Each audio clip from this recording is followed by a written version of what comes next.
Você pode superar a vida que você tinha. Você pode pensar de um jeito diferente do que você pensava. Você pode não cair onde você caía. Você pode dizer não para aquilo que até ontem você dizia sim. Você pode resistir, você tem meu espírito. Você pode levantar suas mãos em lugares que você se prostrava e chamar a minha presença. Eu não te condeno mais, mas vá e não peques mais.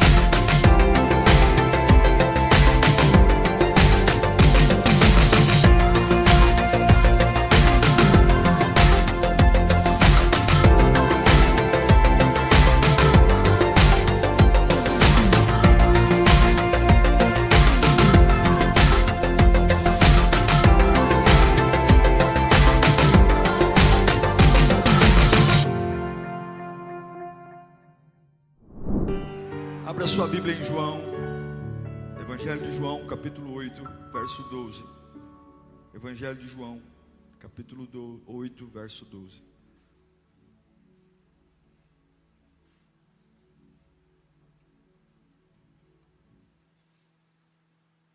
Jesus está aqui, e a gente fala isso com toda certeza. A presença de Jesus está aqui. Falando novamente ao povo, Jesus disse: eu sou a luz do mundo. Quem me segue nunca andará em trevas, mas terá a luz da vida. Bendito Deus, Pai da nossa vida, Rei do nosso coração, perdoador, salvador, Deus que nos entendeu quando ninguém conseguiria. Com muita humildade, nós paramos para te ouvir. Nós precisamos da tua voz, para não enlouquecer, para não estragar o pouco tempo que nos resta. Ah, Senhor, acenda nosso coração nessa noite. Coloca brasas vivas na minha alma, brasas vivas. Clareia nossa mente, abre nossos olhos. Tira, Deus, tira a teimosia, que a tua palavra venha renovar, derreter nosso coração das burrices que nós insistimos em carregar. Não há fruto, mas insistimos. Deus, quebra-nos, se for necessário, e faz de novo, em nome de Jesus. A gente sabe o efeito de uma lâmpada num quarto escuro, o efeito dela. Jesus está dizendo que Ele é a luz do mundo, e quem o segue não andará em trevas, mas terá a luz da vida. Nós sabemos o quanto as crianças têm medo do escuro, e o quanto a luz lhes traz conforto e segurança. Nós sabemos o quanto crianças conseguem relaxar apenas pelo fato da luz estar acesa. Porque a luz torna o ambiente confiável. A claridade torna o ambiente seguro. Jesus diz: eu sou a luz do mundo. Eu sou. A claridade evita tropeços, quedas, esbarrões, prejuízos. É importante compreender Em que momento Jesus está falando isso? Eu sou a luz do mundo, e quem anda em mim, quem me segue, não andará em trevas. Ao contrário, a luz, a minha luz, estará na sua vida. Essa palavra foi dita momentos depois de um dos episódios mais enigmáticos da Bíblia, o encontro de Jesus com a prostituta. E eu quero ler com você João 8, capítulo 2, versículos antes do que acabamos de ler. Ao amanhecer, ele apareceu novamente no templo, onde todo o povo se reuniu ao seu redor. E ele se assentou para ensiná-lo. Os mestres da lei e os fariseus trouxeram-lhe uma mulher surpreendida em adultério. Fizeram-na ficar em pé diante de todos. E disseram a Jesus: Mestre, esta mulher foi surpreendida em ato de adultério. Na lei, Moisés nos ordena apedrejar tais mulheres. E o Senhor? Moisés manda apedrejar. E o Senhor, o que diz? Eles estavam usando essa pergunta como uma armadilha, a fim de terem uma base para acusá-lo. Mas Jesus inclinou-se e começou a escrever no chão com o dedo. Essa mulher, ela foi surpreendida no ato de uma ação indevida. Ninguém contou. Ela foi pega. E certamente estava destruída. Era o momento mais embaraçoso da vida dessa mulher. O momento mais vergonhoso da vida dela. E antes disso, Jesus estava conversando e ensinando sobre o amor.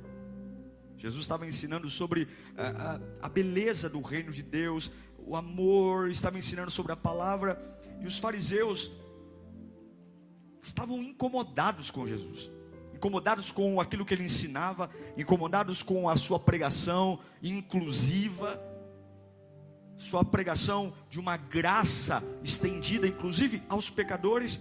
E eles falaram: nós temos que acabar com esse Jesus. Nós vamos criar uma situação onde ele vai ficar contra a parede. Descobriram uma mulher, o texto é claro, num ato de adultério. Pegam esse casal e levam para Jesus.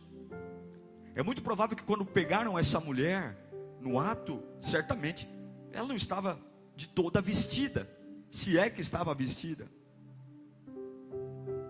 Pegaram ela em flagrante, levaram ela para Jesus, e garanto, do jeito que a pegaram, devem ter levado. A gente não sabe nada do homem, mas a mulher estava lá. Passaram um pano para ele, mas a mulher estava lá.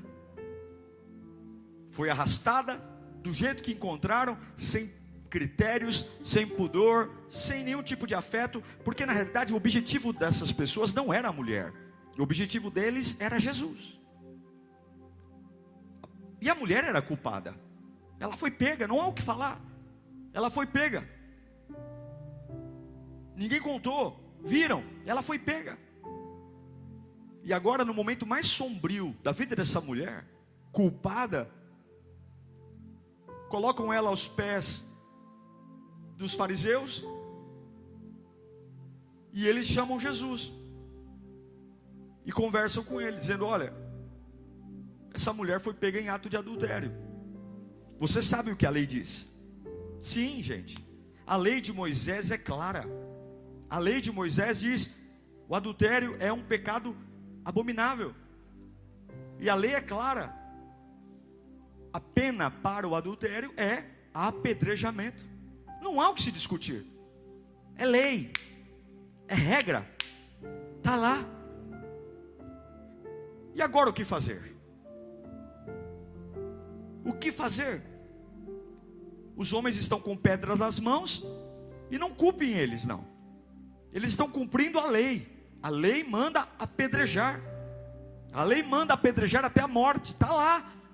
E não foi lei que veio do inferno, lei de Moisés. E agora? Tudo dentro da lei, tudo dentro das regras. E agora, Jesus? Jesus está contra a parede, gente. Por quê? Porque se ele aceitasse cumprir a lei,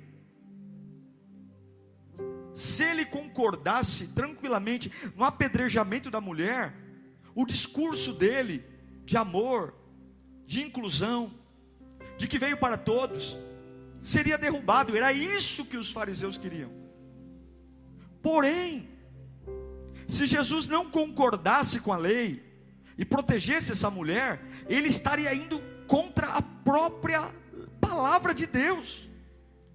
Eles colocam Jesus contra a parede, porque se ele aceita o apedrejamento, ele tem problema. Se ele luta contra o apedrejamento, ele também tem problema. Não tem o que fazer. E era essa situação que os fariseus estão se deliciando.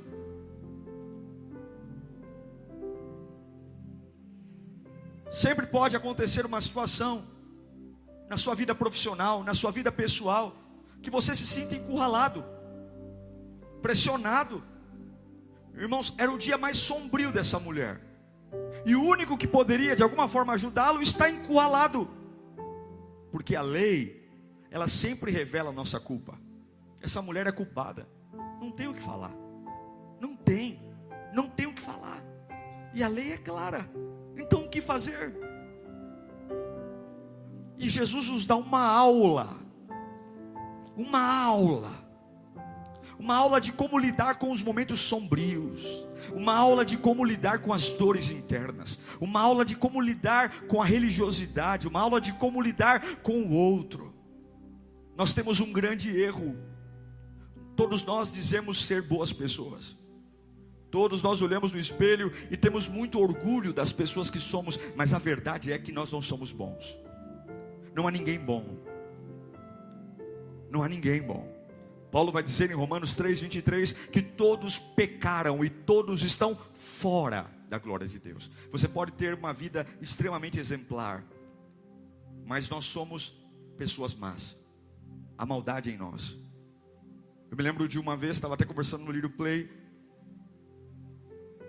As pessoas são muito dramáticas e acham que o ser humano é bom, e aí ficam olhando para Deus dizendo: se Deus existe, por que o Afeganistão está como está? Se Deus existe, por que pegam aquelas crianças afegãs estão sendo dadas por soldados americanos? Se Deus existe, por que há tantas doenças? Por que a criança morando na rua? Por que? Se Deus existe, por que tem o câncer? Por que uma criança já nasce com uma deficiência? Se Deus existe, e o que Deus tem a ver com isso?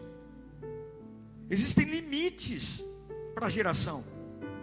Se você pegar um animal, um cachorrinho, você sabe que se você cruzar um cachorrinho com a irmã dele, ou com um parente sanguíneo muito próximo, a probabilidade da cria nascer com defeito é grande. Sim ou não, pessoal? Sim ou não? Se você colocar animais, estou falando de animais aqui, e o ser humano a mesma coisa. Quando se casa, aí é comum em alguns lugares primos se casarem. Quando vão no médico, o médico vai dizer: olha, evitem filhos, porque é uma probabilidade de ter uma incompatibilidade. Vocês têm sangue, o mesmo sangue. E aí, se você teima e nasce uma criança com deformidade, e nasce um animal com deformidade, não há o que se reclamar, porque era uma regra. A mesma coisa aconteceu com a gente no Éden. Deus falou: não se relacionem com esse fruto, não se relacionem com esse fruto, não comam, não toquem. Nós fomos lá e tocamos, e por conta desse relacionamento, desse cruzamento com o pecado, a Bíblia diz que a terra se tornou maldita. Daí vieram os espinhos, daí vieram as plantas venenosas, daí veio toda a calamidade. Então quando você olhar para uma situação que no seu olhar é injusto, uma criança abandonada, uma guerra, quando você olhar, não culpe a Deus, culpe a nós. Porque se nós não tivéssemos desobedecido a Deus, nada disso teria acontecido. Pois bem, nós temos uma facilidade, e agora os homens estão com pedra nas mãos, porque eles são bons, porque eles são melhores do que a mulher adúltera, porque eles são melhores. Vamos olhar um pouquinho os mandamentos? Será que tem alguém aqui que nunca mentiu? Será que tem alguém aqui que nunca mentiu? Não, pastor, eu nunca menti na minha vida. Será? Será que tem alguém aqui entre nós que nunca roubou? Eu não estou falando de roubar banco. Estou falando de roubar uma coisa no escritório. Ah, estou precisando de uma caneta em casa, eu vou pegar e vou levar. Ah, estou precisando de uma sulfite para trabalho do meu filho. Tem tanta sulfite aqui no almoxerifado, vou levar umas 100 folhas para casa. Será que ninguém nunca roubou? Será que ninguém aqui nunca teve, nem que fosse por uma vez, pensamentos maliciosos em relação a algo, a alguém? A verdade, irmãos, é que talvez a gente não cometesse o crime que essa mulher cometeu. Mas a verdade é que nenhum de nós é bom. Não existe bondade no homem sem Deus. Somos maus. O pecado está em nós. E a gente tem dificuldade de entender o nosso estado. Somos muito rápidos em pegar as pedras e olhar para a mulher pega em estado de flagrante. Mas somos péssimos de olhar para nós, porque a lei nos mostra a culpa. E a lei está mostrando a culpa daquela mulher. Porém, se eu não olho para mim, a lei não revela nada sobre mim. Se nós mentimos, se nós roubamos, se temos pensamentos maliciosos,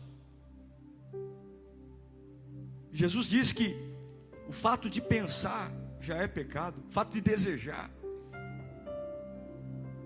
Mas por que é importante olhar para a falha? Por que é importante olhar para a nossa falha? Porque se você não reconhecer, se eu não reconhecer que somos pecadores, nunca haverá necessidade de um Salvador. Só há necessidade de um Salvador quando eu reconheço que estou em perigo. O salva-vida não corre para o mar até que haja alguém no oceano gritando e abanando as mãos. Enquanto ele olha e vê todo mundo seguro, todo mundo bem. E esse é o problema. O problema não é acusar o outro. O problema não é falar da vida do outro. O problema não é apontar o pecado do outro. O problema é que enquanto eu estou com pedra nas mãos, eu estou me negando a olhar para as minhas próprias falhas. Eu também preciso de um Salvador. Eu também preciso. E aí, o que Jesus faz então? O que Jesus faz diante desse dilema? De um lado, ele não pode obedecer a lei, porque se ele obedecer a lei, ele derruba o discurso que estava fazendo. O discurso da graça, o discurso da inclusão, o discurso do perdão. Porém, se ele desobedecer a lei, ele vai contra a própria Bíblia, contra a própria palavra. Mas João 8,6 diz, lá no finalzinho do versículo 6. Mas Jesus, inclinando-se, começou a escrever no chão com o dedo. Eu imagino que havia uma gritaria, polêmicas, TV Fama, Luciana Gimenez, extra, mulher pega em estado de adultério, flagrante, estamos aqui cobrindo cumprimento da lei da sentença, estão aqui as pedras, em instantes vai acontecer, e Jesus em silêncio, ele não falava nada, em silêncio. A única menção, a única atitude de Jesus, é que ele escrevia com o dedo na terra, Jesus em silêncio, e as pessoas por um instante pararam, porque tinham feito uma pergunta para Jesus.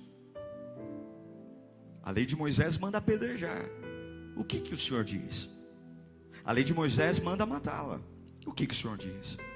E por um instante acredito que ficou um silêncio, porque a resposta de Jesus era o que eles mais queriam, mais até do que matar a mulher. A resposta de Jesus era o que mais queriam. E Jesus escreve.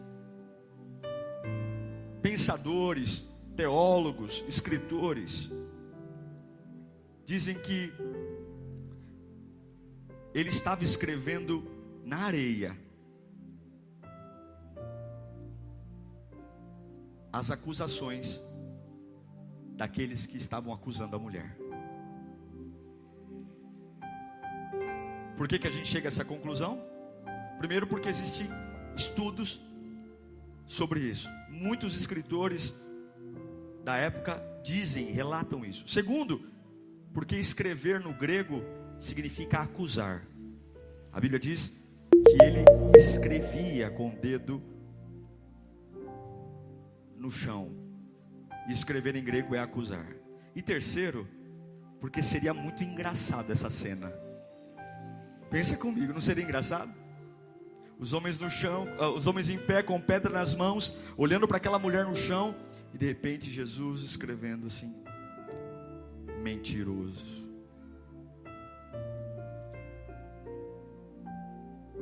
caloteiro,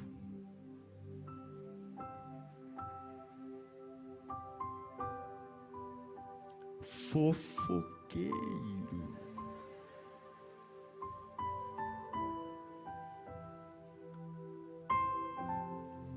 viciado.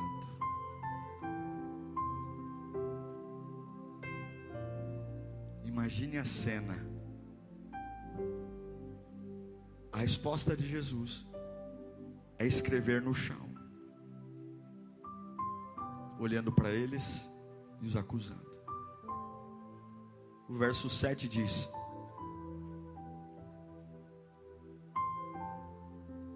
e depois de escrever, João 8:7, e como insistissem, Jesus escrevendo e eles insistissem, visto que continuavam a interrogá-lo, depois de escrever no chão, ele disse: se algum de vocês estiver sem pecado, seja o primeiro a atirar a pedra.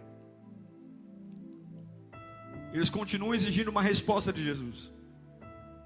Eles continuam dizendo: Jesus, e aí? E depois de acusá-los no chão: fofoqueiro, mentiroso, viciado. Quem não tiver pecado, começa.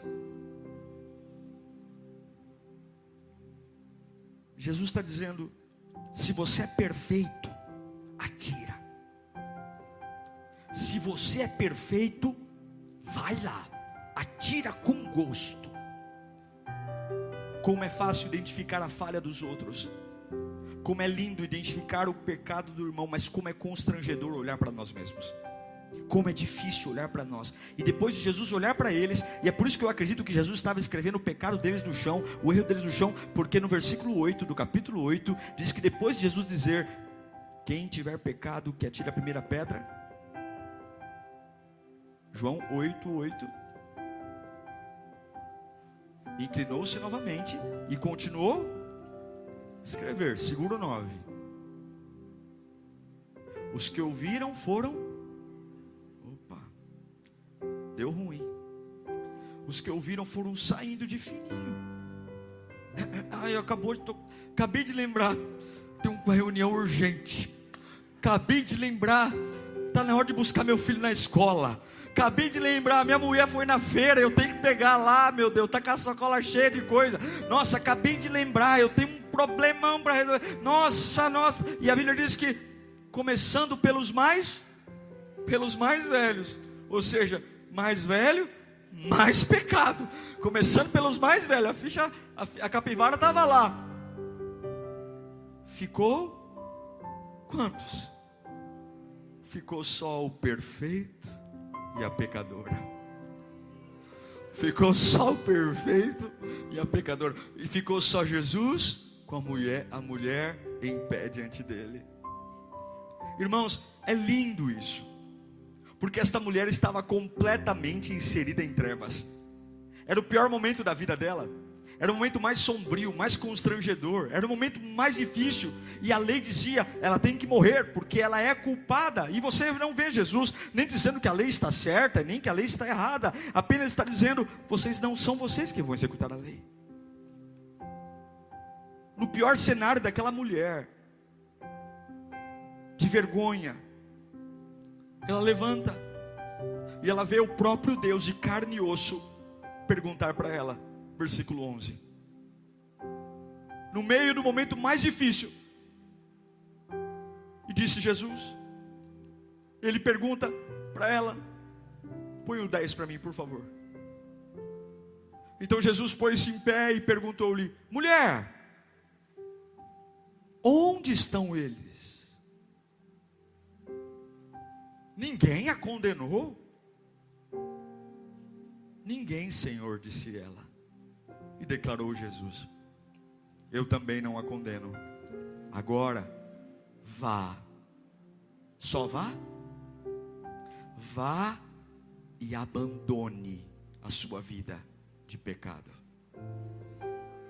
Vá e pare de comer o lixo que Satanás tem te dado.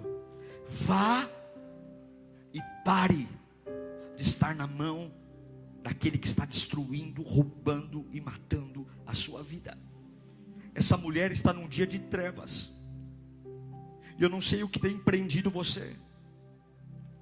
Eu não sei o que tem feito você estar prostrada e até mesmo dizendo: eu mereço, pastor. Eu mereço mesmo ser apedrejado. Eu mereço ser morto. Eu mereço ser despedido. Eu mereço ser abandonado. Eu mereço. E todos nós merecemos, porque merecemos a morte. Mas nós temos um Deus que se levanta no meio da morte para trazer vida e luz. E assim como uma luz traz conforto e segurança a uma criança, eu tento perceber que cada homem e mulher que estava ali para apedrejar aquela mulher, que dava as costas, era uma clareira que acendia, e daqui a pouco a boca trêmula, o coração batendo forte. Imagine uma pessoa que sabe que está prestes a morrer, segundos a morrer, gente que tem ódio nas mãos e pedra nas mãos, mas enquanto Jesus estava ali, enquanto Jesus escrevia no chão, enquanto Jesus falava, eu imagino que a luz ia acendendo e o coração desacelerava. A boca ficou um pouco mais com saliva, talvez a cara pálida tornou um pouco mais rosada. No momento de maior dificuldade, Jesus está ali e ele pergunta: onde estão os seus acusadores? Eu sei que alguns aqui estão carregando culpas e vergonhas, estão de cabeça baixa, esperando que alguém os absolva. Não ouçam a voz do maligno, não abaixem a cabeça para o maligno, porque ninguém é capaz de amar a Deus, amar a nós na nossa sujeira. O homem nunca vai amar nós na nossa sujeira. O único que é capaz de nos encontrar no momento de sujeira, no momento de angústia, no momento de trevas, e ainda assim estender as mãos para nós, é Jesus Cristo. É o único que pode fazer isso. É o único. Alguns dizem: depois do que você fez, acabou. Depois do que você fez na empresa, acabou. Depois do que você fez com os seus filhos, acabou. Depois que a sua vida profissional acabou, você será medíocre. Você será uma pessoa jogada de lado, acabou. Mas em Romanos 8:1 diz que nenhuma condenação existe para quem está onde, gente? Em Cristo Jesus. Você não é o que pensa, você não é o que as pessoas pensam, mas você é o que Deus diz. Você é o que Deus diz. Repita comigo: eu sou o que Deus diz. Então quando o diabo tentar lembrar você do passado, lembre ele do futuro dele. Quando o diabo lembrar do que você fez, lembre do sangue de Jesus. A questão é, quando nós nos defendemos da culpa, é porque nós sempre achamos que somos inocentes. Você já viu algum motorista que quando recebe uma multa, ele diz que ele é culpado por aquela multa? Ele diz o quê? É aquele radar desgraçado. É o CT, é o marronzinho. É a placa que não estava no lugar certo. Mas nunca a multa é porque ele correu demais. E olha que eu tomo bastante multa, e eu sei o quanto é difícil olhar e dizer: a culpa é minha. A gente sempre, porque na nossa cabeça nós sempre temos a ideia de que somos inocentes. O que eu quero que você ouça no seu espírito é que essa mulher passa por um dia sombrio, e Jesus pergunta: não onde está o seu pecado, mas onde estão os seus acusadores? Ele não diz: olha, eu sei o que você fez, eu sei com quem você estava dormindo, olha, eu sei que você é uma mulher de pouca confiança. Ele não diz: eu sei o tamanho do seu pecado, eu sei o tamanho do seu erro. Ele diz: onde estão os seus acusadores? Mas ele não termina aí. E é por isso que eu coloquei esse tema. Jesus diz: a partir de agora, ninguém te acusa, mas por favor, não tenha mais nada com homens casados. A partir de agora, para de se prostituir. A partir de agora, abandona o pecado. Ele não diz: eu entendo os seus problemas de autoestima. Ele não diz, eu entendo por que você é fraca. Não, ele fala, onde estão os seus acusadores? Não estão mais? Então agora, vá e não. Algumas pessoas chamam essa afirmação de Jesus, de vá e não peques mais, de algo muito pesado. Porque você dizer para uma pessoa não pecar mais, é quase que uma impossibilidade. Não, Jesus não estava cobrando dela a perfeição, mas ele estava dizendo, olha, você me encontrou, eu encontrei você, eu livrei você disso, nisso você não pode cair mais, livre-se disso, vá e nunca mais faça isso.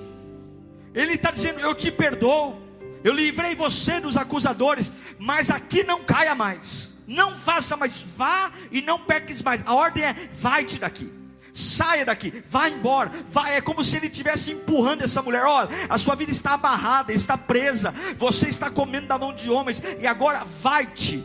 Vai-te quer dizer para mim, rompa, flua, vá viver um novo nível, vai viver outros projetos, leve a sua vida para um outro patamar, vá. Eu quero expandir você, eu quero expandir seu alcance, eu quero expandir sua fé, eu quero expandir, eu quero colocar meu reino. Vai, não peques mais, não volte para o lugar de onde eu te tirei, não volte para o lugar que você estava prestes a morrer e eu fui lá e te resgatei. Não volte, vai, não peques mais, rompa, rompa. E Deus me trouxe aqui para dizer, livre-se hoje. Pastor Diego, eu estou enfrentando uma barra pesada, eu estou enfrentando uma luta, Deus está dizendo, olha, hoje eu vou te livrar dos seus acusadores. Quem é o que te acusa? Eu não me importo também com a profundidade do seu pecado. A única coisa que eu espero de você é, vai-te e não peques mais.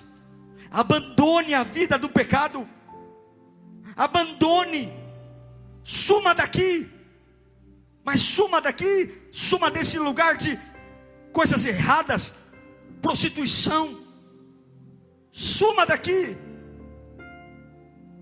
porque a tua culpa, daqui a alguns dias eu vou cravar na cruz do Calvário. Não se preocupe com ela. Não me interessa investigar a sua vida, não me interessa saber com quantos homens você dormiu, não me interessa, porque a tua culpa, se foram 1000 homens, eu cravo a culpa de 1000 homens na cruz do Calvário daqui a alguns dias. Daqui a alguns dias, se você dormiu com gente, não dormiu, você roubou, matou, eu não quero saber da tua culpa, porque a tua culpa eu já paguei. Eu quero saber se você me recebe, se você sai, vai-te daqui, não peques mais. Não era um pedido duro, um pedido severo, não era um pedido de alguém que não pode mais errar, mas o que Jesus está dizendo é, você pode superar a vida que você tinha, você pode pensar de um jeito diferente do que você pensava, você pode não cair onde você caía, você pode dizer não para aquilo que até ontem você dizia sim, você pode resistir, você tem meu espírito, você pode levantar suas mãos em lugares que você se prostrava e chamar a minha presença. Eu não te condeno mais, mas vá e não peques mais, porque eu não sou só a luz do mundo, eu sou a luz do seu mundo. Eu sou a luz do seu mundo. Eu não sou só a luz da líder, eu sou a luz do seu mundo. E é por isso que ele vai dizer, eu sou a luz do mundo. Aquele que anda em mim não vai andar mais em trevas. Aquele que anda em mim não vai ter segurança. A maioria dos nossos pecados é fruto de carência. A maioria dos nossos erros é fruto de insegurança. As traições, os roubos, as mentiras, é porque nós queremos fazer aliança com aquilo que é natural. Mas Jesus está dizendo, a hora que você me conhece, há uma luz em você, irmão. E na luz há segurança, na luz há claridade, na luz há conforto. É como uma criança que até então estava no escuro, dizendo, é um vulto, o que é isso? É a janela, é um fantasma, é um barulho. Mas a hora que a mãe vem, acende a luz, ela volta a ver as coisas como são de verdade, e diz, agora eu posso dormir, meu quarto está iluminado. E Jesus diz, eu sou a luz do mundo, eu sou sua segurança, eu sou seu conforto. Vá e não peques mais, pode sair da escuridão do pecado, não tem medo. Mas pastor, eu já me enrosquei demais. Não se enroscou não, porque ele vai tratar de limpar pedra a pedra, uma a uma. Aquele que era juiz se tornou réu, aquele que era santão se tornou pecador, aquele que era acusador se tornou acusado. Jesus inverteu tudo, ao ponto de ficar só ele e a mulher. A boa notícia é que a luz é sempre maior que a escuridão. Sempre. A luz apaga por si só, Mas a escuridão não consegue apagar a luz. Eu vou repetir: a luz se apaga porque ela quer, mas a escuridão não tem o poder de apagar a luz. Enquanto Jesus for sua luz, eu declaro que essa luz vai te dar força para você se livrar do que te prende hoje. Pastor, olha, é algo terrível que me prende. É o passado, é a infância, é a depressão, é transtorno, é culpa, é melancolia. Pastor, eu tenho que pisar em ovos, eu não consigo viver. Você veio para o lugar certo, porque aquele que vem perto de Jesus, meu irmão, você não sabe o que é a luz de Cristo na vida de um homem. A boa notícia é que a escuridão jamais irá destruir a luz. E a luz, ela tem poder, ela não recua diante da escuridão. É o que João diz em João 12:46, eu sou a luz, eu vim ao mundo como luz, para que todo aquele, oh meu Deus do céu, não é o que eu fiz ontem, para todo aquele que nesse momento crê em mim, não permaneça nas trevas. Por mais fundo que seja o buraco que você se enfiou, por mais que as pessoas dizem, é justo você morrer, é justo você ficar sozinho, mas elas são tão sujas como qualquer outro. Só um perdoa pecados, só um restaura a vida do homem, só um dá um novo começo. Jesus está aqui, e Ele me trouxe aqui para dizer, assim como essa mulher saiu de perto de Jesus livre, vai-te, rompa. Essa unção está aqui hoje, e aquilo que te prende vai cair por terra hoje. Jesus está aqui, a única coisa que Ele te pede é, eu vou livrar você nesse culto, a minha luz vai acender. Eu sei que enquanto eu estou pregando aqui, o Espírito Santo está falando em corações. Enquanto eu estou pregando aqui, o Espírito Santo está falando com pessoas em casa. Pessoas, eu sei que estão chorando diante de Deus, dizendo, Senhor, obrigado por esse amor, obrigado pelo seu cuidado. Mas Ele diz, vai-te e saia dessa vida, vai-te e mude seus hábitos, vai-te. Eu não te condeno, ninguém te condena, mas por favor, muda. Mas eu não tenho força. Você não tinha força porque estava no escuro. Agora a minha luz está sobre você. Agora a segurança, agora conforto. Você não tinha força porque comia da mão do homem, e o homem manipulava você, o homem brincava com as suas emoções, o homem te dava a porção do dia. Mas agora não, no teu interior, se você tiver em mim, não vai ter só a porção do dia, vai ter uma fonte inesgotável que vai fluir todos os dias. Antes você não conseguia, porque era aquilo que te fazia dormir melhor, era o remédio, era o sexo, era a pinga, era a internet, era mentira, eram aquelas distrações, era o diabo jogando para você migalhas, apenas para você sobreviver mais um dia. Mas você não é alguém que vai ver mais nas trevas, esperando as migalhas. Você vai comer do pão do céu, você vai ver em segurança. O Senhor vai te dizer algo lindo no seu ouvido. A lei revela a nossa culpa, sim, a lei mostra o quanto nós não somos dignos, a lei mostra o quanto nós não poderíamos estar perto de Deus, mas Jesus vem e revela a sua graça. Oh meu Deus do céu, e a luz de Deus revela a esperança para eu ter a força e dizer, nunca mais andarei em trevas. Qual é a decisão que você tem que tomar hoje, jovem? Irmã, irmão, qual é a decisão que nós temos que tomar hoje? De nos livrar de uma vez por todas daquilo que nos prende, de nos livrar de uma vez por todas daquilo que nos coloca na mão dos homens. Qual é? Mas pastor, é grave. Mas pastor, eu sofro desde os 12 anos. Jesus não se interessou pelo pecado dela, Ele só perguntou. A única desculpa para você não seguir em frente são os seus acusadores. E eu pergunto, onde eles estão? Eu estou abrindo uma passarela, mulher, para você ter um novo começo.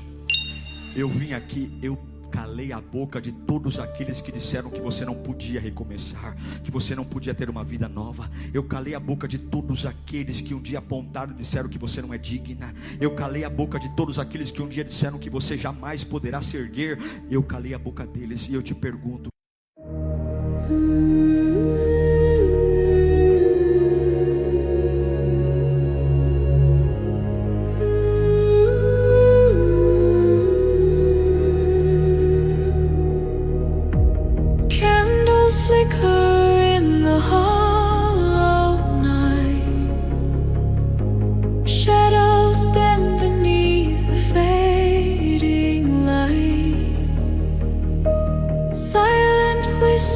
thread the air. A fragile hope lingers there. Lanterns in the abyss softly gleam, guiding lost souls through the trees, through the darkness, through the fear. A distant light feels ever near, ever near. Echoes crawl along the stone, past forgotten, walked alone. Yet in the gloom a spark survives,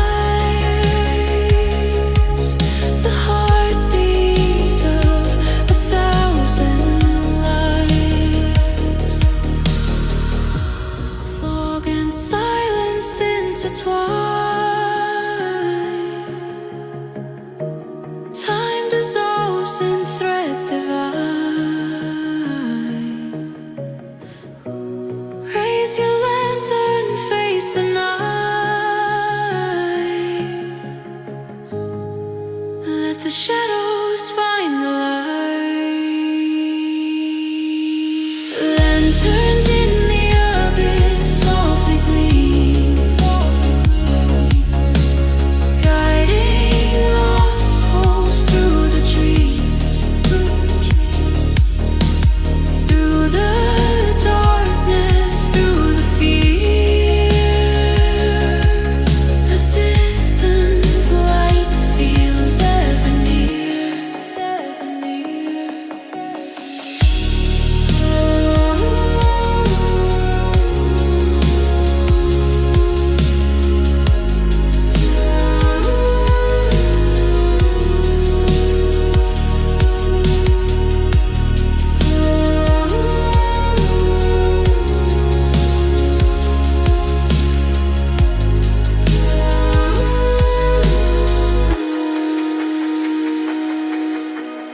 Lanterns fade, yet still they glow.